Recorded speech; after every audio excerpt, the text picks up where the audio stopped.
Welcome back to the Michael Cohen Show on our continued journey to 250,000 subscribers. Now we're almost there. So with your help, hit the subscribe button and share with a friend, because there's never been a more important time for us to have these types of conversations. And the one conversation I want to have with you right now is on Matt Gaetz. All right, specifically Matt Gaetz's Attorney General nomination, which still seems to be a big focus. It's all over the media. And I want to discuss some of the updates. What I want to do is I want to start by showing you a clip of Representative Don Bacon from Nebraska, surprisingly, a Republican, saying that the Senate should see the Matt Gaetz report. Play that clip. The House Ethics Committee is going to meet in a couple days to determine what to do with their investigation into your former colleague, former Congressman Matt Gaetz, who's now Trump's pick for Attorney General. Do you think that committee should, at the very least, send their investigation to the Senate so that Senate Republicans especially, but all of the senators can see what they uncovered? Short answer, yes. I think the Senate is entitled to see it. It would be one thing if my colleague just resigned and wasn't going to come back or try to do something in the executive branch. But the fact that he wants to be the Attorney General, I think we should have all that information out there, whether it's exonerates him or that it shows guilt. And either way, the senators deserve to know. Otherwise, you just assume the worst. And I think if he had plans to come back in the 119th Congress, that report should still be then made public. All right. Yeah. Let me change one thing that Representative Bacon from Nebraska said, that Matt Gaetz wants to be the Attorney General. No doubt he wants to be it, but that's irrelevant again.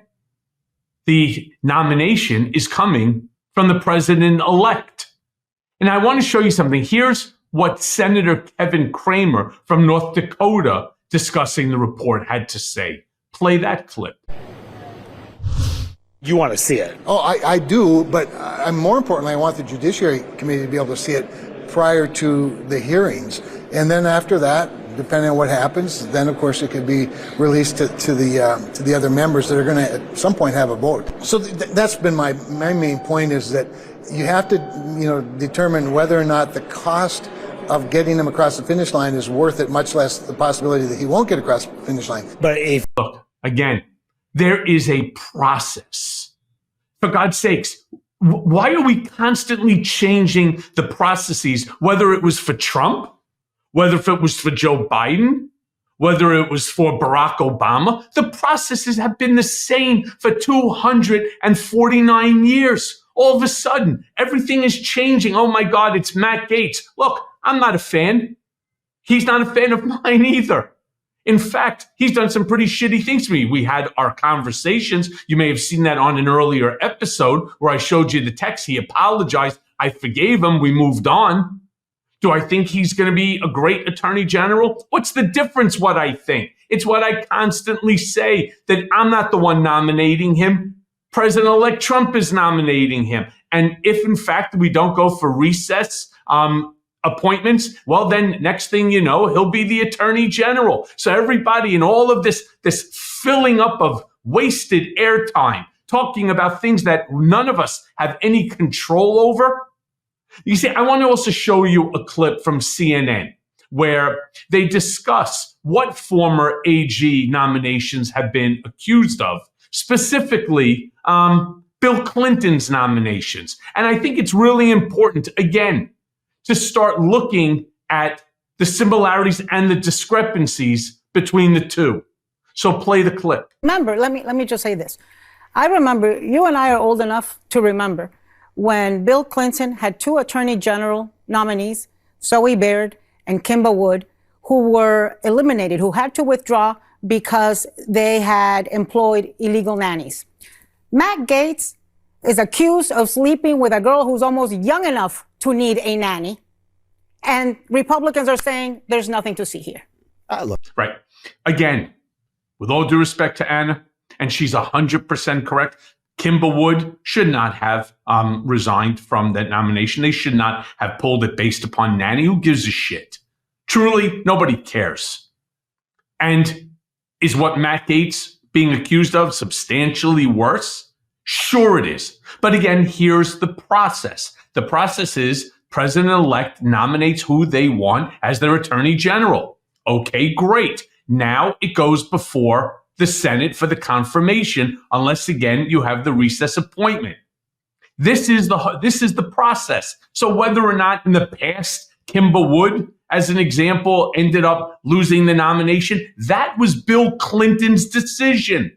Donald Trump is not backing down. It's not a guy who backs down simply because there's bad press or something like that. He knew exactly who Matt Gaetz is. And he doesn't give a shit because he thinks he's going to do certain things that Donald Trump wants. And so he has the right to choose his attorney general, just as every president before him has. And that's who he wants. So if the Senate, and I'm talking about Republicans who will control the Senate, make the determination that 6 of them do not want Matt Gaetz and all the Democrats vote against Matt Gaetz, he will not become the attorney general. So how many hours is it going to take before which people understand the processes run whether you like it or not? Now, I also want to show you a clip of Senator Kramer, who's actually discussing these recess appointments. These are really important, and you may have seen on an earlier episode here on the Michael Cohen Show where I break down and explain to you exactly what recess appointments are and how that processes work. Play the clip. If this nomination were to go down and he tried to install him via recess appointment, would that be okay with you? Well, I think it'd be very difficult to. I just think it'd be unwise to do that if he can't get the votes of the majority party, which is his party. Yeah. Look, again, if you go to my earlier explanation of recess appointments, you'll understand there was nothing else that Representative Kramer could possibly say on that. Sure, the right thing to do is to allow the Senate to do its confirmation hearing and make a determination if this is who they think, because it was always set up as the checks and balances. But there are these things called recess appointments, and many people have used them. I can't say, not all, but there have come points in time in history where recess appointments were needed and were used. Are they needed now? Will they be used? I don't know. I don't have the crystal ball. Neither does Manu Raju or Representative Kramer. Nobody does. Sit back. Take the temperature down. Let's wait to see which way that it goes. And you know what? For all you know, senators like Kramer will turn around and say, bullshit. We are entitled, based upon our position, to have a say in this. And maybe they go ahead and they speak to Senate Democrats, and then they all end up deciding not to approve the nomination. Okay, that's the processes. And if it works for them, it works. And if it doesn't, Matt Gaetz will be our attorney general, whether we like it or not. Now, finally, as I've explained, I don't think that the Matt Gaetz report should be released. And a lot of people gave me shit for this and so on. They're saying, why, it needs to be released to the public. And and Chuck Rocha seems to think that the report or not, Gaetz will not be confirmed and so on. Let me play that clip of Chuck Rocha saying this and then get my final reaction.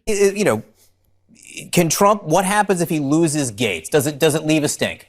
I don't think so. And I also don't think Gaetz doesn't get it because of a sex scandal. I think Gaetz specifically doesn't get this because he's an asshole to people, and people in the Senate don't like him. And to Dodd had the same problem. Wait. Yeah. So look, again, that will be determined in the future. Are there people that like Matt Gaetz? Sure. Are there people that dislike him? Absolutely. Does Chuck Rocha clearly not like Matt Gaetz? Absolutely as well. But what does it all mean? Again, filling airtime with something that nobody has any control over other than President-elect Trump, and the determination may be either by the Senate, right, confirmation hearings, or he will become immediately the attorney general based upon these recess appointments. Now, let me say this. Again, going back to the whole thing where I don't think that the report should be released. either to the public or to anybody. Matt Gaetz stepped down, and it now is no longer relevant for what that report actually meant. And I know people are going to say, bullshit, we want to know. You only want to know because it's salacious, or you think it's salacious. And no matter what the report says, those people who are Matt Gaetz fans, like Trump, like MAGA, like a whole slew of the senators, they don't give a shit what it says, because Donald Trump is telling them, I want Matt Gaetz as the attorney general. Matt Gaetz will become the attorney general. And those people that dislike Donald Trump, that dislike Matt Gaetz, will turn around and say, even if it says absolutely nothing, bullshit. The fact that they did a report, it's not in it. It doesn't matter. Again, it's all salacious nonsense. And we are not living, and we should not want to live in a Kardashian type of country, a reality show. This is not a reality show. This is our lives. It's our reality. So let's just all, once again, and I'm going to say this again and again and again, let's just take the temperature down. It's enough already. No matter how angry, how upset, how happy you are, depending upon which side of the aisle that you were voting for, nothing matters at this point in time. The only thing that will matter is when the cabinet is finally set, and then we know what the policies that Trump is going to be putting out there and how these people are going to react to it. Plain and simple. We have no idea what these policies are. We've heard a lot of shit over the course of the campaign, and that's why people were so one-sided. They were so vitriolic, either for him or that they were so, animated against him. So enough already. It's just enough. Take the temperature down, calm yourselves, because this is a wait and see process, plain and simple. And as always, thanks for listening. Hey, everyone. First of all, thanks for watching. We're going to be posting daily episodes with reactions and talking about politics. We'll be talking about everything, in fact. So please like and subscribe. Join us on this journey.